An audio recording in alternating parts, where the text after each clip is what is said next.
हमारे साथ हैं तमिलनाडु के पूर्व डीजीपी करुणा सागर जी। राष्ट्रीय जनता दल में आज इन्होंने सदस्यता ग्रहण की है। बात करेंगे, चूँकि पहले प्रशासनिक सेवा से जुड़े रहे हैं लेकिन अब राजनेता के रूप में लोगों के सामने आएंगे। सर, मेरा पहला सवाल है कि आप अभी के समय में युवाओं को क्या प्रेरणा देना चाहेंगे? चूँकि आज के बहुत सारे ऐसे युवा हैं जो देखे जाते हैं कि वह राजनीति में आने के लिए काफ़ी सक्रिय रहते हैं। दूसरी तरफ अभिभावक होते हैं, वह चाहते हैं कि उनका बच्चा पढ़ाई लिखाई करे और प्रशासनिक सेवा से जुड़े, जैसे उस समय को आपने गुजारा है। कहाँ आप उनको सूचना देना चाहेंगे, राजनीति में आने के लिए या प्रथम दृष्टा में कि वो पढ़ाई करें? देखिए, जो मिडिल क्लास का युवा होता है उसकी सबसे पहली जो ज़रूरत होती है वो किसी तरह का करियर बनाने के लिए, और जो अभिभावक होते हैं उनका भी प्रेशर यही होता है कि तुम किसी तरह की इंजीनियरिंग हो, मेडिसिन हो या आईएएस आईपीएस हो, जिस तरह की भी सर्विस में आओ और अपना करियर बनाओ।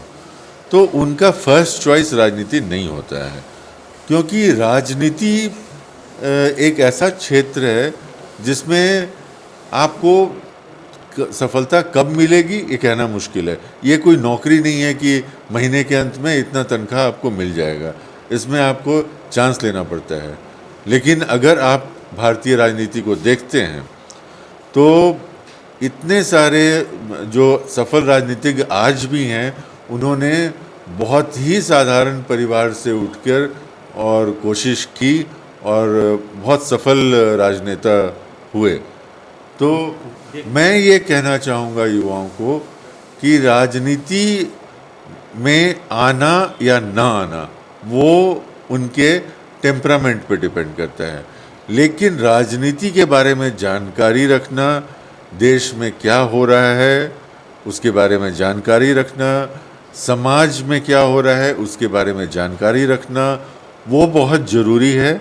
क्योंकि मैंने खुद समाजशास्त्र पढ़ा है और मुझे लगता है कि जब तक आपको अपने समाज की समझ नहीं है, आप अपना भी शायद रोल ढंग से नहीं तलाश पाते हैं।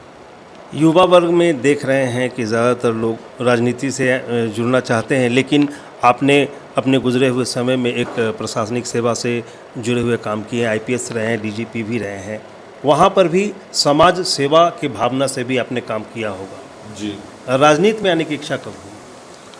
देखिए, हम लगभग 20-25 साल से समाज सेवा में जुड़े हुए हैं और ख़ासकर जहानाबाद अरवल मेरी कर्म भूमि रही है और हर समय पर, चाहे वो किसी बस्ती में आग लगने का हादसा हो या कोरोना का समय हो या बाढ़ का समय हो या पर्व त्यौहार, हमने तरह तरह से विभिन्न वर्गों को, खासकर कमज़ोर वर्गों को, महिलाओं को, इनको किसी न किसी तरह से सहायता पहुंचाने की कोशिश की। तो इन लोगों का मुझे बेहद प्यार मिला और पिछले महीने 12 तारीख को जहानाबाद में वहाँ का जो सिविल सोसाइटी है उन लोगों ने मेरे लिए एक अभिनंदन कार्यक्रम किया, क्योंकि मैं 31 मार्च को सेवानिवृत्त हो गया था। और उसमें सभी पार्टी के लोग थे, सभी धर्म के लोग थे, सभी जाति के लोग थे और पुरुष और महिलाएं सभी थे, और सबने एक स्वर में कहा कि आपका जो अप्रोच है लाइफ के बारे में, आपका जो एटीट्यूड है, आप जिस तरह से लोगों की मदद करके खुश होते हैं, तो हम लोग चाहते हैं कि आप सक्रिय राजनीति में आइए ताकि आपका और बड़ा योगदान हमें मिल सके। तो उसके बाद फिर हमने राजनीति के बारे में सोचना शुरू किया। लेकिन जहानाबाद जो इलाका है और गुजरे 20-25 साल पहले जहानाबाद के किसी खास वर्गों का आरजेडी के जो कार्यकर्ता है, उनके बड़े नेता, उनके प्रति जो सोच है थोड़ा नकारात्मक रही है। फिर आप आरजेडी को ही क्यों ज्वाइन करना उचित समझे? भारतीय जनता पार्टी में क्या दिक्कत हुई? देखिए, आपका कहना ये है, आप वोट की राजनीति की बात कर रहे हैं, चुनाव की बात कर रहे हैं। मैंने आरजेडी को बिना किसी शर्त के ज्वाइन किया है मैं एक समाज सेवा का भावना रखता हूँ और मेरी कोशिश रहेगी कि इस आरजेडी के इस बड़े प्लेटफॉर्म से मैं अपने लोगों की सेवा कर पाऊँ। तो इसलिए वहाँ पर कौन क्या सोचता है राजनीति के बारे में, वो मेरे लिए महत्व नहीं रखता है।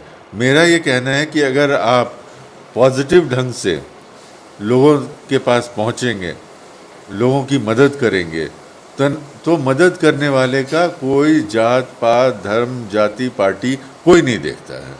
इसलिए मेरा जो सेवा का काम है, जो सामाजिक काम है, वो बदस्तूर चलता रहेगा। लेकिन उसके लिए आपको एक राजनेता के रूप में उभरना होगा, वहाँ से चुनाव लड़ना होगा। चुनाव जीतने के बाद ही आपको कुछ ऐसे पावर मिलेंगे जिससे सही तरीके से आप जनता की सेवा कर सकते हैं। अगर आरजेडी आपको वहाँ से टिकट देती है तो क्या ऐसा मुद्दा या क्या ऐसा लगता है कि आपको मौका मिलने के बाद वहाँ के लोग जो हैं आपको समर्थन करेंगे? देखिए, मेरा कहना है कि अगर आपको अच्छा काम करना है तो अगर आप वो काम आप बिना चुनाव जीते हुए भी कर सकते हैं। बहुत सारे तरीके हैं। आप बाहर के लोगों को वहाँ आमंत्रित कर सकते हैं, वहाँ के एडमिनिस्ट्रेशन के साथ टाई अप कर सकते हैं, वहाँ इन्वेस्टमेंट लाने की कोशिश कर सकते हैं, वहाँ उद्योग धंधों को लगाने की कोशिश करते हैं। इसके लिए आपको एमएलए एमपी बनना ज़रूरी नहीं है, लेकिन सोच होनी चाहिए और कोशिश होनी चाहिए। तो इसलिए वो मेरी कोशिश रहेगी।